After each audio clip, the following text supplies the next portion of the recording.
with Dr. Benita Zahn. Welcome. In 2007, a lovely young mother of two lost her battle with breast cancer. She was only 37, but given who she was and the heart she had, she knew she wanted part of her legacy to help other children like hers, those who lost a parent. And so Kelly's Angels was born due to the tremendous work of her husband, Mark Mulholland, my friend and colleague, and my guest today. Hey, Mark. Hi, Benita. Thanks for having me on. Thanks. It's nice to see you this way instead of just off to your side. The side to side. You know, part of, and let's sort of take it step by step. I know this was Kelly's wish because I'm a very proud original member of Kelly's Angels when you put this together. And she really wanted to make sure that with that deep loss that kids were experiencing, there was a way to fill it. So Kelly's Angels was born. How many children, what kinds of fun grants do you provide, do the Angels provide? We provide, because you are a Kelly's Angel as well, we provide grants to children who have suffered a loss of a parent or a sibling to cancer, or who are currently battling an illness, cancer or other life-threatening illness. And we send them to Rangers games, Knicks games, Yankees games, Red Sox games, Broadway shows, backyard bouncy house parties, you name it.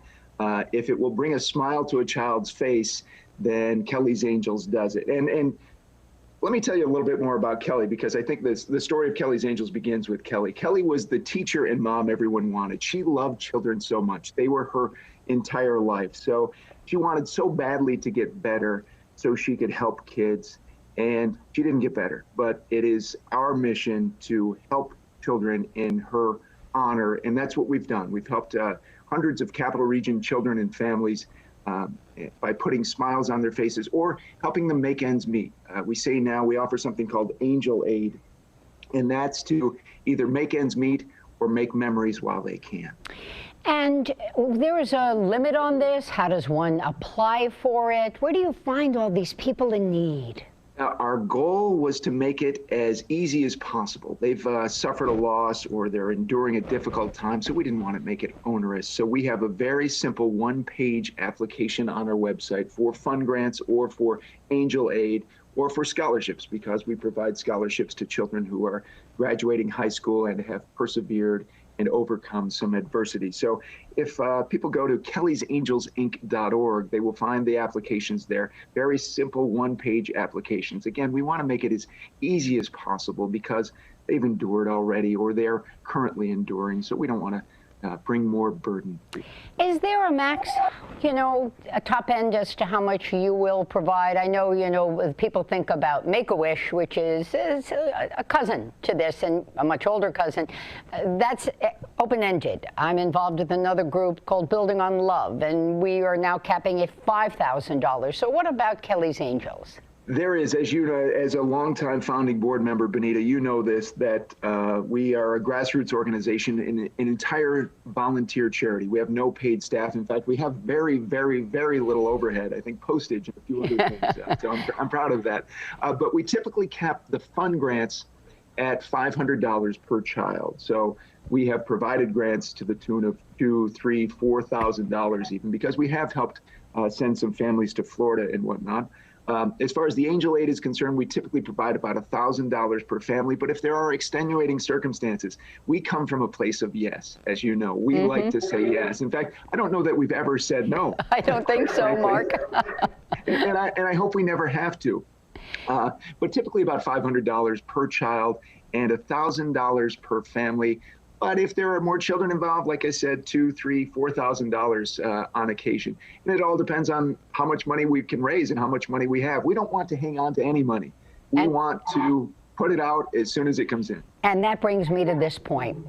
For years now, we've had the Mother Lovin 5K. It's a race that has been in Saratoga State Park, and with flowers for all the moms and face painting, and King's Dairy shows up. But last year and this year, it's virtual. So let's talk a little bit about how did we do, Mark? What was the accounting last year, and how important is this year to get folks involved? It's very important. It's a Mother's Day tradition, and we're fortunate that people have embraced that Mother's Day tradition. I think there are traditional runs, turkey trots, whatnot. You can probably Halloween time runs, but we're fortunate in that we have filled a niche that families can spend time together on Mother's Day weekend. So yeah, it's our only annual fundraiser. And it's vital that we continue with this even in the middle of a pandemic. Last year, we were fortunate. We had to pivot because as the pandemic came on and we were scheduling around the time that things got really bad, we had to pivot to a virtual event. And we were fortunate that people around the country embraced it because it was virtual. They could do it wherever they wanted. So we were fortunate to have more than 900 participants last year from 23 states. So we set a goal this year of 1,000 participants from all 50 states, and we're doing well. We've got, as of now, we have nearly 30 states plus Puerto Rico. We have Hawaii, we have California, we have Alaska. We're looking for the middle of the country, the Kansas, the North Dakotas, South Dakota. And it's only $10, Benita. It's only $10. So for a donation of $10, you can walk or run anytime on Mother's Day weekend and help children and families in the capital region who have suffered a loss or who are battling. Such a deal.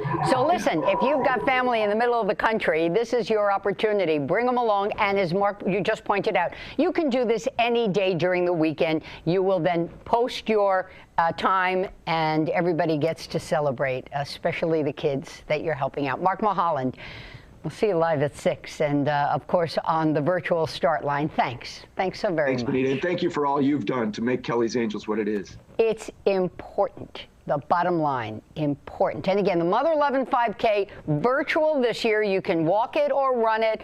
I suppose if you bike ride it, Mark won't argue. He's nodding yes. It's Mother's Day weekend. That's May 7th through the 9th. That's this coming weekend. The link to sign up is on the WNYT website. We'll see you there. Till next time, be well.